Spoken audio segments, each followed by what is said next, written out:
بسم اللہ الرحمن الرحیم۔ نام کتاب وہ مسیحا نفس، شہید بہشتی کے ہمراہ۔ مرزا کا آیت اللہ بہشتی سے ملنا بہت ضروری تھا۔ حاج مہدی عراقی کو پیرس گئے کئی دن ہو چکے تھے، لیکن مرزا کو اس سفر کی وجہ معلوم نہیں ہو سکی تھی۔ وزیر اعظم بختیار لوگوں کے انقلابی جوش کو دبانے میں ناکام تھا۔ اس نے امام خمینی سے ملاقات کا وقت مانگا، لیکن امام نے ملاقات کے لیے اس کے استعفے کی شرط رکھ دی۔ شاہرزہ روڈ پر تل رکھنے کی جگہ نہ تھی۔ مظاہرین بختیار بختیار نوکر بے اختیار کا نعرہ لگاتے ہوئے یونیورسٹی کی طرف بڑھ رہے تھے۔ شاہ ایران کے فرار کر جانے کی افواہ نے حکومت کی جڑیں ہلا کر رکھ دی تھی۔ مرزا بہت خوش تھے، ان کا دل نہیں چاہ رہا تھا کہ اس بھیڑ سے جدا ہوں، لیکن آقا بہشتی کے بلاوے نے ان کے قدم کو کورش کبیر روڈ پر موڑ دیا تھا۔ بلند قامت، چوڑے شانے کے سر پر عمامہ سیاہ رکھے وہ شخص مرزا کے سامنے کھڑا تھا۔ یہ پہلی بار نہیں تھا جب مرزا عقائے بہشتی سے ملاقات کر رہے تھے۔ تحریک انقلاب میں جتنا جوش و ولولہ بڑھتا جا رہا تھا، اسی نسبت سے یہ ملاقاتیں بڑھ رہی تھیں۔ مرزا ایک کونے میں بیٹھ گئے۔ آیت اللہ بہشتی کے ساتھ ایک اور عالم دین بیٹھے ہوئے تھے۔ مرزا نے انہیں امام باڑے حسین ارشاد اور مسجد قباء میں دیکھا تھا۔ وہ کوئی اور نہیں، آیت اللہ مظہری تھے۔ اسلامی علوم اور فلسفے میں ان کے تجربے سے مرزا واقف تھے۔ آیت اللہ بہشتی بولے، مجلس انقلاب نے یہ فیصلہ کیا ہے کہ امام خمینی کے استقبال کے لیے ایک کمیٹی بنائی جائے۔ ایران میں داخلے کے وقت امام کی حفاظت بھی اسی کی ذمہ داری ہوگی۔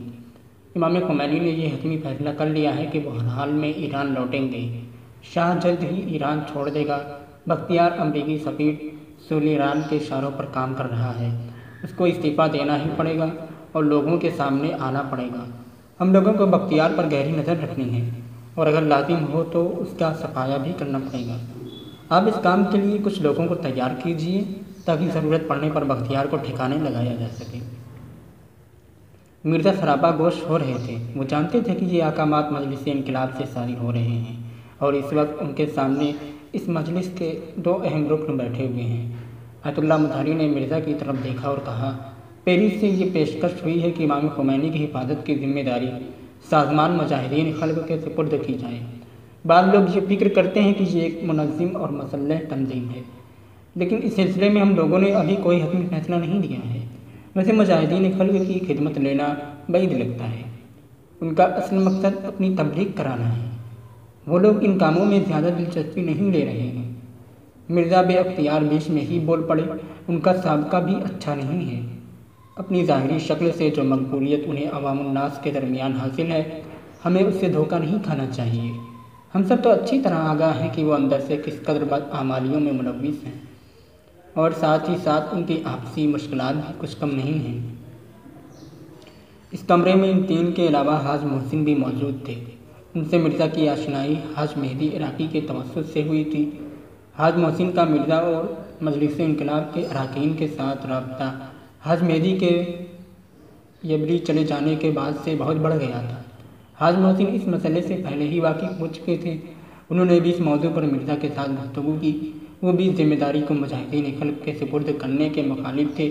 وہ پہلے ہی مرزا سے کہہ چکے تھے کہ اگر ضرورت پڑے تو ان لوگوں کے آپسی تنازعات، ان کی بدعمالیاں اور نظریاتی اختلاف کو عام کر دیا جائے گا۔ بعض لوگ اس تنظیم کے بارے میں حد سے زیادہ خوش فہمی میں مبتلا ہیں۔ آیت اللہ تالقانی کئی برس سے جیل میں تھے۔ وہ اس وقت کی سیاسی تنظیموں سے پوری طرح واقف نہیں ہیں۔ ان کی جیل سے رہائی کو ابھی 1 ماہ پورے نہیں ہوئے ہیں۔ اس عرصے میں ان کی ساری توجہ عوام اور امام خمینی پر مرکوز رہی ہے۔ اس وقت انقلابی جوش و ولولے نے بہتوں کو خوش فہمی میں مبتلا کر دیا ہے۔ آیت اللہ بہشتی نے بڑے اطمینان سے ان جملات کو ادا کیا۔ پھر مرزا بولے، لیکن ہم اس تنظیم سے روبرو ہو چکے ہیں اور ان کی حقیقی تصویر ہمارے لیے عیاں ہے۔ کیا آپ کی نظر میں کوئی راہ حل ہے؟ آیت اللہ بہشتی کے اس سوال پر مرزا کچھ دیر سر جھکائے سوچتے رہے۔ پھر بولے، اس سلسلے میں سوچوں گا۔ دوستوں سے گفتگو کرنا بھی ضروری ہے۔ آیت اللہ مظہری نے مرزا کے محتاط جواب کو سنا اور ان پر ایک تحسین آمیز نگاہ ڈالتے ہوئے بولے، ہم آپ کی رائے کا انتظار کریں گے، کیونکہ میں بھی بذات خود مجاہدین خلق کے بارے میں آپ کے نظریے سے متفق ہوں۔ یہ بات یاد رہے کہ جو تنظیم بھی آگے آئے وہ امام کی حفاظت کی ضمانت قطعی طور سے لے گی اور ہر ممکنہ حادثات کی پوری ذمہ داری بھی اسی پر ہوگی۔ امام خمینی کی حفاظت سب سے اہم اور بڑا مسئلہ ہے۔ امام خمینی ایسے حالات میں ایران آ رہے ہیں جب مسلح افواج اور ساواکی کی باغڈور بختیار کے ہاتھوں میں ہے۔ وہ لوگ فوجی کارروائی بھی کر سکتے ہیں۔ ہم امام خمینی کی حفاظت کے متعلق کسی قسم کا خطرہ مول نہیں لے سکتے۔ مجاہدین خلق کی پیشکش قبول کرنا خود ایک ایسا بڑا خطرہ ہے جو پورے انقلاب کو تباہ کر سکتا ہے۔ ان لوگوں نے مستقبل کے جو خواب دیکھ رکھے ہیں، اس بارے میں بہت فکر مند ہوں۔ استاد مطہری چپ ہو کے کچھ سوچنے لگے۔ آیت اللہ بہشتی مرزا کی طرف متوجہ ہوئے اور بولے، فی الحال آپ کے ذمے 2 کام ہیں۔ پہلا، بختیار پر پوری نظر رکھنا اور اس کے اس انجام تک پہنچانے کے لیے ضروری تیاریاں کرنا۔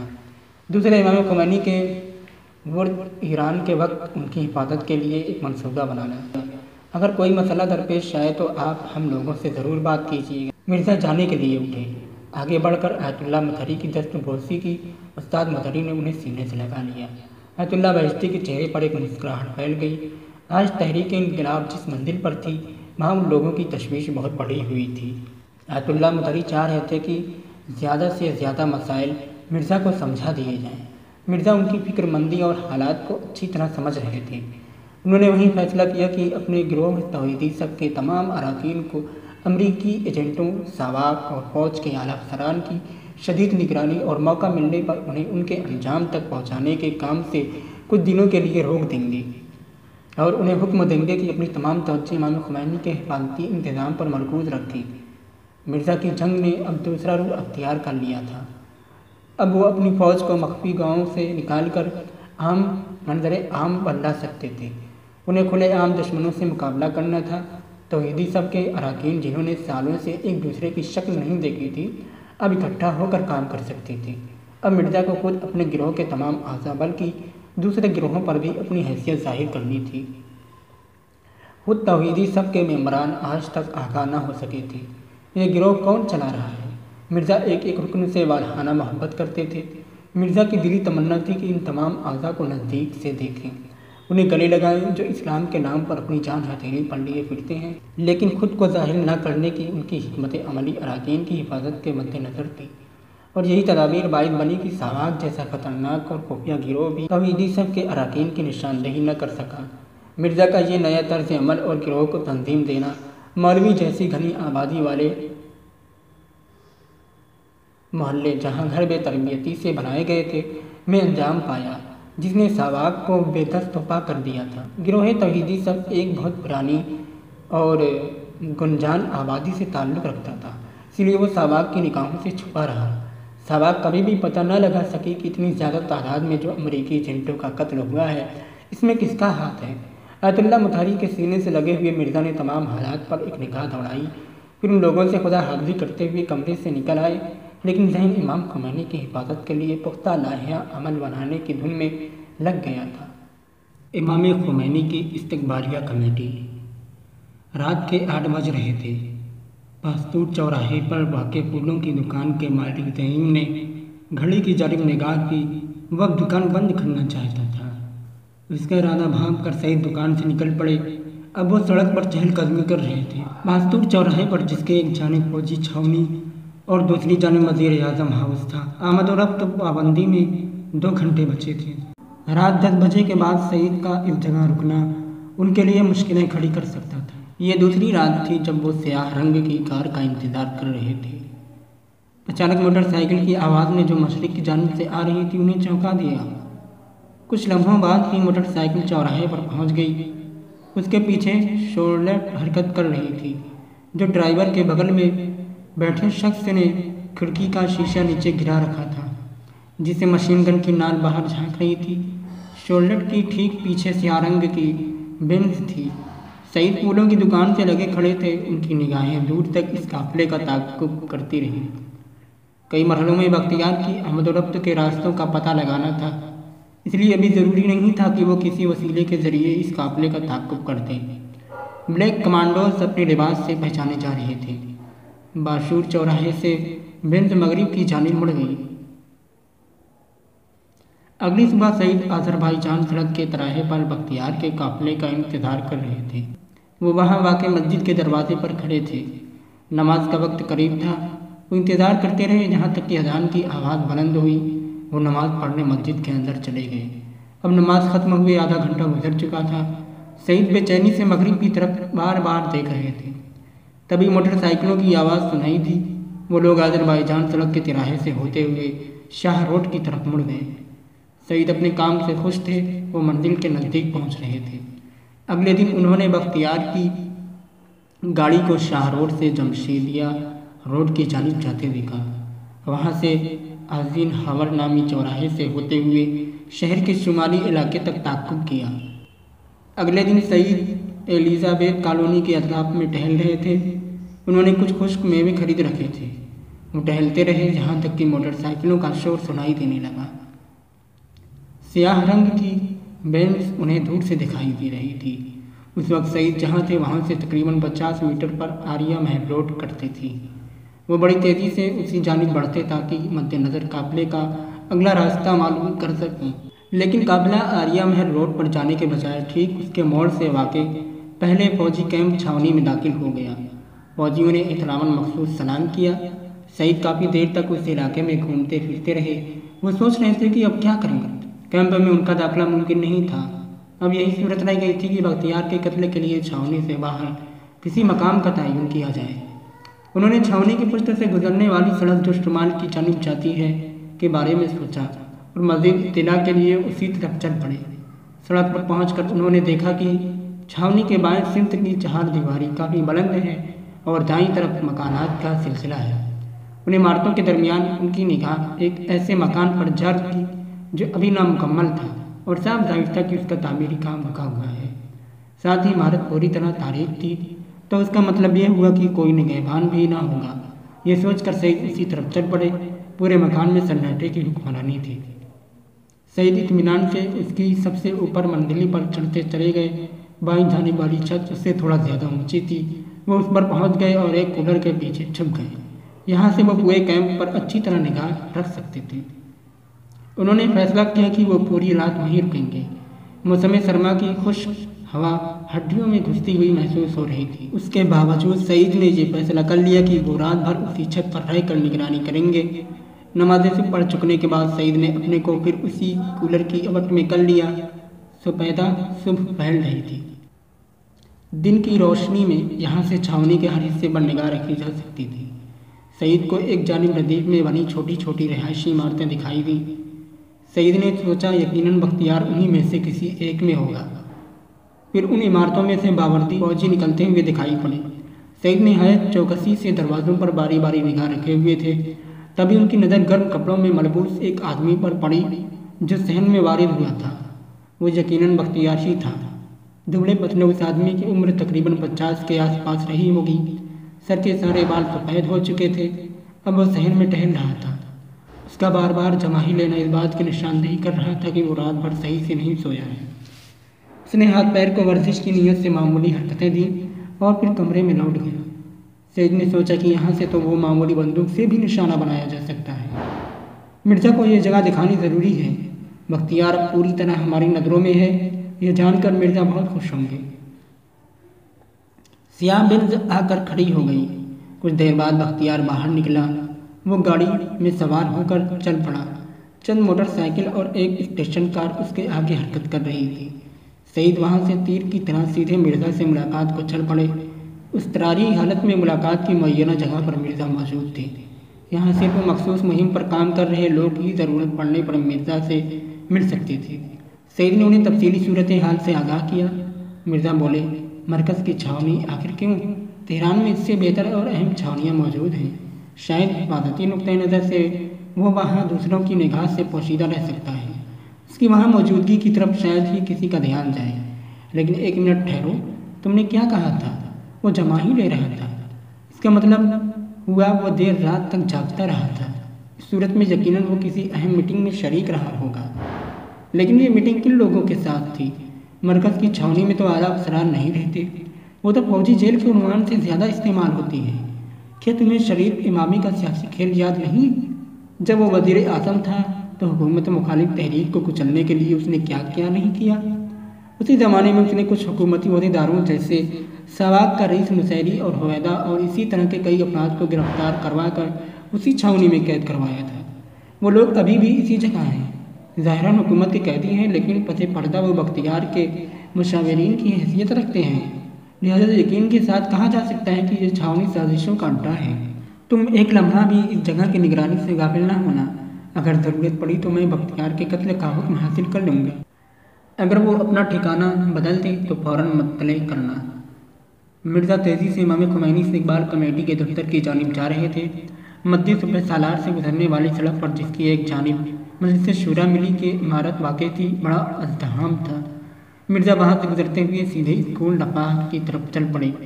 اسکول کے سامنے سفید کپڑے پر جلی حروف میں لکھا ہوا تھا، امام خمینی استقبال کمیٹی۔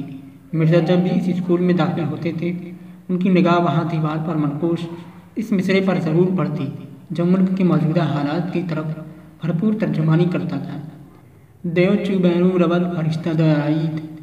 چند افراد صحن کی صفائی میں مشغول تھے۔ کلاس روم کی میز کرسیاں ایک کنارے پر اکٹھا رکھ دی گئی تھیں، ان کی جگہ فرش بچھایا جا رہا تھا۔ حاج محسن نے مرزا کو دیکھتے ہی کہا: کہاں غائب ہو؟ مرزا نے جیب سے چند اوراق نکالے اور بولے: یہ وہ مکتوبہ ہے جو آیت اللہ بہشتی نے ہم سے مانگا تھا۔ مصطفیٰ نے اس پر بہت کام کیا ہے۔ ہم نے ہوائی اڈے کو اچھی طرح دیکھ لیا اور اس کا نقشہ اچھی طرح سمجھ لیا ہے۔ ورود و خروج کے سبھی ممکنہ راستے پر ہماری نظر ہے۔ حاج محسن مرزا کو ایک کمرے میں لے گئے۔ حاج محسن نے وہ کاغذات مرزا سے لے کر ان پر ایک سرسری نگاہ ڈالی اور بولے: بختیار جبہ ملی کا پرانا رکن ہے، ہم نے اس کے کچھ قدیمی دوستوں کو عزم کیا ہے وہ اس سے گفتگو کریں۔ ہم چاہتے ہیں کہ پلیٹ فارم شمارہ 1 پر جانے والے گزرگاہ، جس کی ابھی مرمت ہوئی ہے اور ابھی تک بروئے کار نہیں لائی گئی ہے، پوری طرح ہمارے اختیار میں دے دی جائے۔ ہماری پوری توجہ صرف پلیٹ فارم پر ہی رہے۔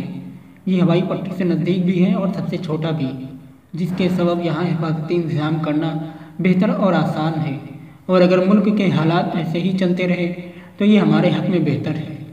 امام خمینی کی واپسی سے بختیار کا مخالفت کرنا لوگوں کے جوش و خروش کے دوبالا ہونے کا سبب بنا۔